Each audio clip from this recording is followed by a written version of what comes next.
안녕하세요. 분석하는 토랑이입니다. 영상 시작 전 구독과 좋아요 눌러주시면 저에게 큰 힘이 됩니다. 스포츠에 관심은 많은데 혼자 분석하기 어렵다 하시는 분들, 또 매번 한 폴 차이로 아쉽게 놓치셨던 분들, 그리고 고배당 픽 좋아하시는 분들이라면 누구나 편하게 들어오실 수 있어요. 아래 고정 댓글에 영어 주소 링크가 있습니다. 그거 클릭하시면 금전 요구 전혀 없이 바로 고배당 픽이랑 경기 정보를 확인하실 수 있습니다. 분위기만 먼저 살펴보셔도 좋고 괜찮다 싶으시면 가볍게 탑승해보셔도 됩니다. 자, 그럼 오늘 준비한 경기 분석 바로 시작하겠습니다. 오늘의 첫 번째 경기 조블레 vs 헤이렌벤. 즈볼레는 이번 시즌 홈에서 꾸준히 안정감을 보여주고 있다. 초반 부진을 털어낸 뒤 다시 상승 흐름을 타면서 최근 3경기에서 1승 2무로 패배가 없다. 경기 운영 자체가 점점 안정되며 수비 조직력도 빠르게 회복되는 분위기다. 특히 페크 조블레의 장점은 역습 전개 속도와 짧은 패스 연계의 완성도다. 헨리 판더 비트븐 감독 부임 후 공격 템포가 더욱 좋아졌고 측면 스피드를 살린 공격 패턴이 살아났다. 다만 핵심 자원 몇 명의 이탈은 부담이다. 주전 센터백 안쉘 에프라임의 부상은 딜라인 안정감의 변수이며 맥널티와 그리스마이의 복귀 여부도 미지수다. 중앙 미드필드에서도 전개, 속도를 유지할 만한 자원의 뎁스가 얕아 후반 체력 저하 구간에서는 압박 완성도가 떨어지는 문제가 반복되고 있다. 공격에서는 오데세우스 벨랄사가 부상으로 빠질 가능성이 높아 피니싱 완성도에서 아쉬움이 남는다. 그렇다고 해서 즈볼레가 쉽게 밀릴 팀은 아니다. 홈 경기에서의 집중력과 라인, 간격 유지에서 개선된 흐름이 이어지고 있고 최근 세트피스 득점력도 눈에 띄게 올라왔다. 종합적으로 즈볼레는 초반 안정적 운영 후반 버티기 패턴으로 경기를 풀어갈 가능성이 높다. 헤이렌벤은 최근 리그에서 상승세를 이어가며 분위기를 끌어올리는 중이다. 직전 라운드에서 에이지를 3대1로 제압하는 등 경기력 자체는 뚜렷하게 회복되고 있다. 로빈 펠트만 감독 체제에서 팀 밸런스가 정리되었고 원정에서도 연속 승점을 챙기며 경기 내용이 좋아졌다. 수비는 여전히 불안 요소가 있다. 특히 중앙 센터백 2명의 속도 문제와 라인 컨트롤 미흡이 반복되면서 뒷공간이 열리는 장면이 많다. 원정에서 실점률이 높은 이유도 이 부분이다. 그럼에도 전방에서는 벤 힐터마와 보우크루가 활발하게 움직이며 팀 공격에 활력을 불어넣고 있다. 문제는 원정 경기력의 기복이다. 최근 경기력은 좋아졌지만 원정에서 리스크 관리가 확실한 팀은 아니다. 특히 전반, 초반 실점이 많아 흐름을 쉽게 내주는 문제도 반복되고 있다. 전술적으로는 2-3-2를 유지하겠지만 중원 압박이 길게 이어지지 않아 후반 들어 흔들릴 가능성이 충분하다. 프리뷰, 종합. 이 경기는 홈 안정감 vs 원정 상승세의 대립구도다. 즈볼레는 홈에서 라인 간격이 좋고 템포 유지 능력이 안정적이다. 반면 헤이렌벤은 공격 힘은 좋지만 수비 밸런스에서 지속적으로 불안 요소가 드러난다. 특히 즈볼레는 전방 압박 빠른 전환 측면 스피드 침투 패턴이 명확해 헤이렌벤 수비를 흔들 수 있는 구조다. 헤이렌벤은 역습 대응 속도가 느려 즈볼레의 공격 패턴에 그대로 노출될 가능성이 높다. 경기 전체의 흐름은 즈볼레가 주도하되 헤이렌벤도 득점 찬스는 만들 수 있는 오픈한 경기 양상이 예상된다. 하지만 결정력과 안정감에서는 즈볼레가 조금 더 앞선다. 오늘의 두 번째 경기 글라드바흐 대 라이프치히. 글라드바흐는 최근 분위기 반전에 성공하며 흐름을 되찾고 있다. 시즌 초반의 흔들림에 비해 공격 전개가 안정되었고 특히 우레이오노라 프리드리히를 중심으로 한 전방 압박이 개선되면서 경기력 자체가 한층 나아졌다. 직전 내령기에서 2승 1무를 기록하며 꾸준히 승점을 쌓았고 홈 경기에서는 집중력이 더욱 높아지는 편이다. 다만 부상 이슈가 계속 발목을 잡고 있다. 수비 핵심인 이타쿠라와 키어코프가 빠져 후방 안정감이 떨어졌고 공격 옵션인 오누아추와 오우나나는 컨디션 문제로 출전이 불투명하다. 특히 지난 경기에서 근육 부상으로 교체된 플립과 잭도 이번 경기 출전 여부가 확실치 않다. 핵심 자원의 이탈이 많아 골 결정력의 일관성이 떨어지고 있고 세컨드볼 회수에서도 기복이 있다. 그럼에도 불구하고 글라드바흐는 홈에서 경기 템포 조절 능력이 괜찮고 빠른 전환을 통해 상대 압박을 피하는 능력이 살아있다. 하위권 팀 상대로 흔들리던 초반과 달리 최근 경기에서는 중원 점유율을 끌어올리며 경기 운영이 안정된 모습이다. 라이프치히는 이번 시즌 분데스리가 원정에서 가장 강한 팀 중 하나로 평가받는다. 전방 압박의 강도가 높고 빠른 전진 속도로 상대 진영을 파고드는 패턴이 살아있다. 최근 부상자 문제가 많았음에도 베커칼리치비아이머 등이 돌아오며 전력도 조금씩 회복되고 있다. 특히 바이에른 레버쿠젠 슈투트가르트 같은 상위권을 상대로도 안정적인 경기력을 보였고 미드필더진에서의 템포 조율이 뛰어나 전개가 끊기지 않는다. 베르너와 펜데르센의 이탈은 아쉽지만 아마도 하이다라가 돌아오며 중원 밸런스가 다시 잡혔다. 다만 문제는 원정에서의 실점 패턴이 일정하다는 것. 후방 빌드업 미스가 반복될 때 상대에게 공간을 쉽게 허용하고 세트피스 수비가 흔들리는 약점도 남아있다. 하지만 전체적인 공격점 유전진 템포는 리그 최상급이며 최근 두 경기에서는 수비 집중력도 회복되는 흐름이다. 프리뷰, 종합. 이 경기는 홈 템포 조절 vs 원정 속도 축구의 맞대결이다. 글라드바흐는 홈에서 경기 템포를 잡으며 안정적으로 경기를 풀 가능성이 높지만 핵심 자원들의 부상 공백이 치명적인 변수다. 전방에서 공을 오래 유지하지 못하는 순간 라이프치히의 빠른 역습에 그대로 노출될 수 있다. 라이프치히는 현재 팀 밸런스가 안정적이고 하프라인 위에서의 압박과 속도 전환 능력이 확실하다. 글라드바흐가 중원에서 전개가 끊기는 순간 라이프치히의 득점 루트가 열릴 가능성이 매우 높다. 특히 양 측면에서의 스피드 차이가 큰 경기라 라이프치히가 경기 지배력을 가져가기 쉬운 구도다. 글라드바흐도 한두 번의 찬스는 만들겠지만 수비 공백 전진 템포의 차이에서 결국 부담이 쌓일 수밖에 없다. 결국 경기의 방향은 라이프치히의 속도와 압박 완성도가 주도할 것으로 보인다. 오늘의 세 번째 경기 코모 대 사수올로.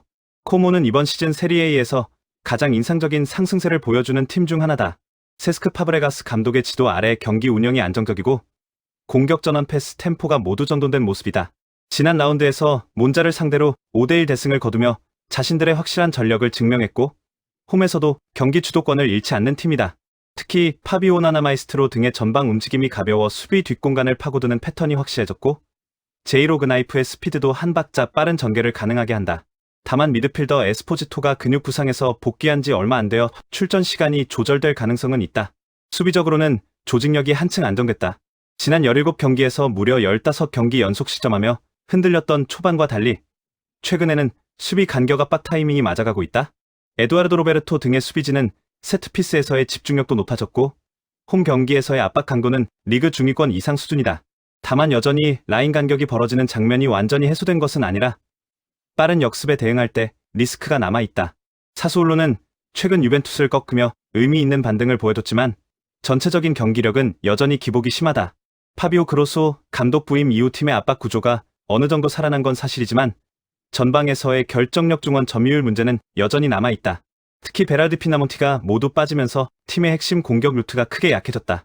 주전 공격수 베라르디의 부재는 세트피스 측면, 돌파 중거리 슈팅 모두에서 영향이 크고 핀나몬티의 부상은 일선에서 공을 오래 지켜주는 역할이 사라졌다는 의미다. 공을 소유하는 시간이 짧아지고 중원에서의 전진 패스도 매끄럽지 않다. 수비적으로도 문제는 많다. 최근 경기에서 측면 커버가 흔들리며 실점이 반복되고 있고 토르스타베이트의 부재는 뒷공간 커버 속도까지 떨어뜨렸다. 중앙 수비진도 집중력이 흔들리는 장면이 자주 나오고 있어 원정 경기에서는 후반 체력 저하가 크게 드러난다. 다만 사수올로도 긍정적인 요소는 있다. 최근 압박 성공률이 조금씩 오르고 있고 중원에서 하프 스페이스 전환을 빠르게 가져가는 패턴도 살아나고 있다. 쿠르티치 등이 들어오며 안정적인 수비 가담이 가능해졌지만 여전히 팀의 전체적인 밸런스는 코모보다 한 단계 낮다. 프리뷰, 종합.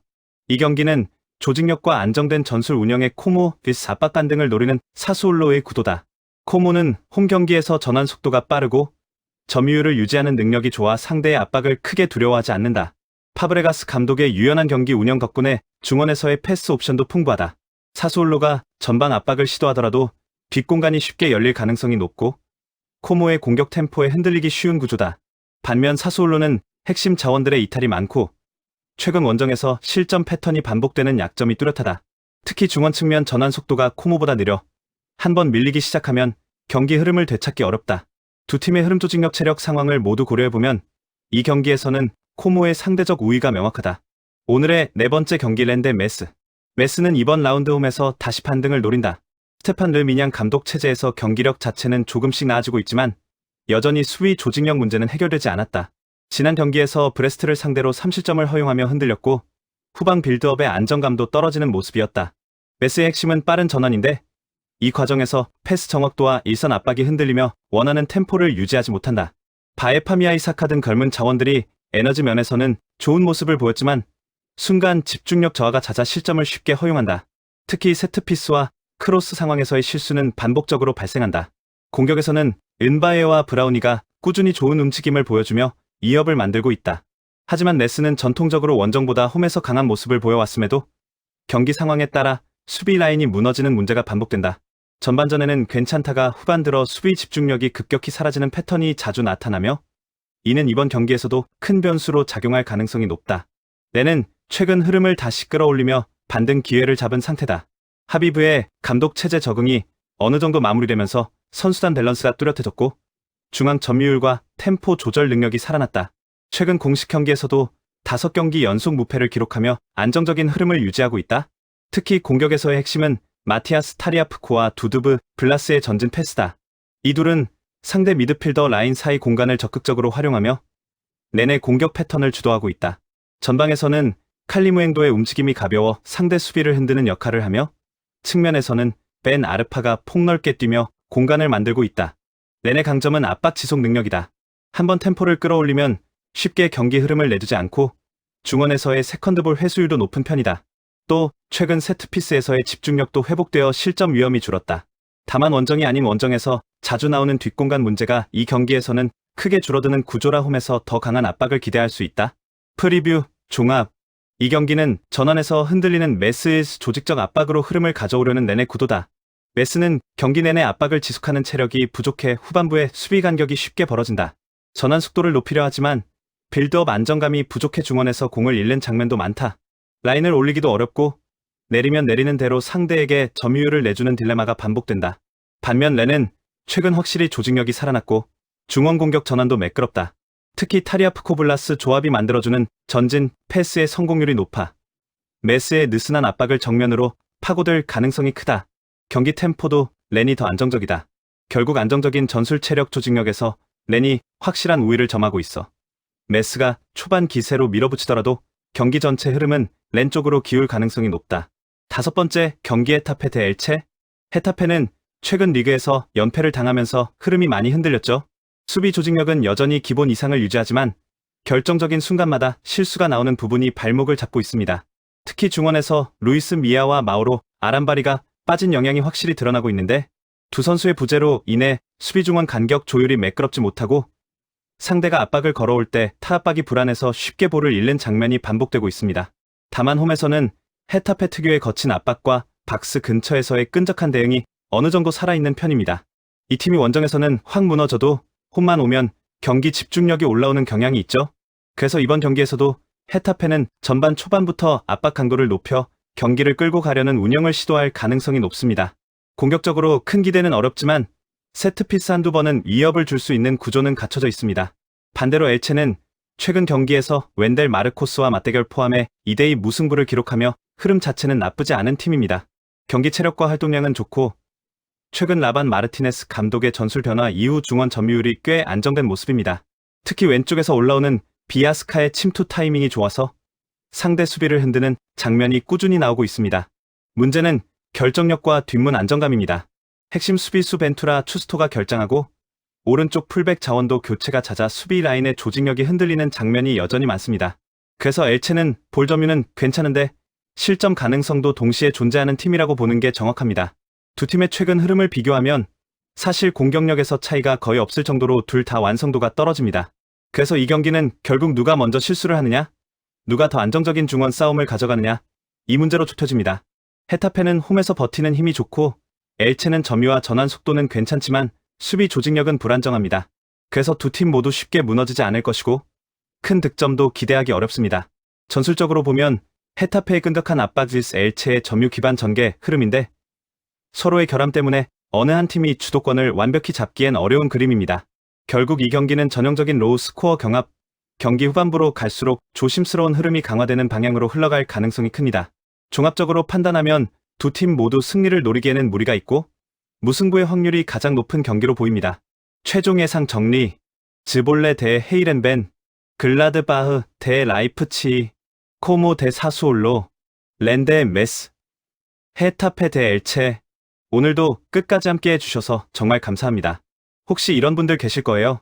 스포츠는 좋아하는데 혼자 분석하려니 막막한 분, 매번 아쉽게 한 폴락으로 속상했던 분, 고배당 픽은 땡기지만 혼자 시도하기 부담됐던 분, 그리고 정보가 부족해서 시작조차 어려웠던 분들까지요. 저희 멤버방은 그런 분들을 위해 만들어진 곳입니다. 매일 경기별로 꼼꼼한 분석과 믿을 만한 정보를 나누고 소통을 통해 함께 전략을 세우시면 혼자 할 때보다 훨씬 더 재미있고 효율적으로 즐기실 수 있을 거예요. 혼자 고민하지 마시고 같이 즐기면서 수익 만들어 보세요. 스포츠는 혼자보다는 함께할 때 훨씬 더 즐겁습니다. 오늘 시청해주셔서 다시 한번 감사드립니다. 다음 영상에서 또 뵙겠습니다.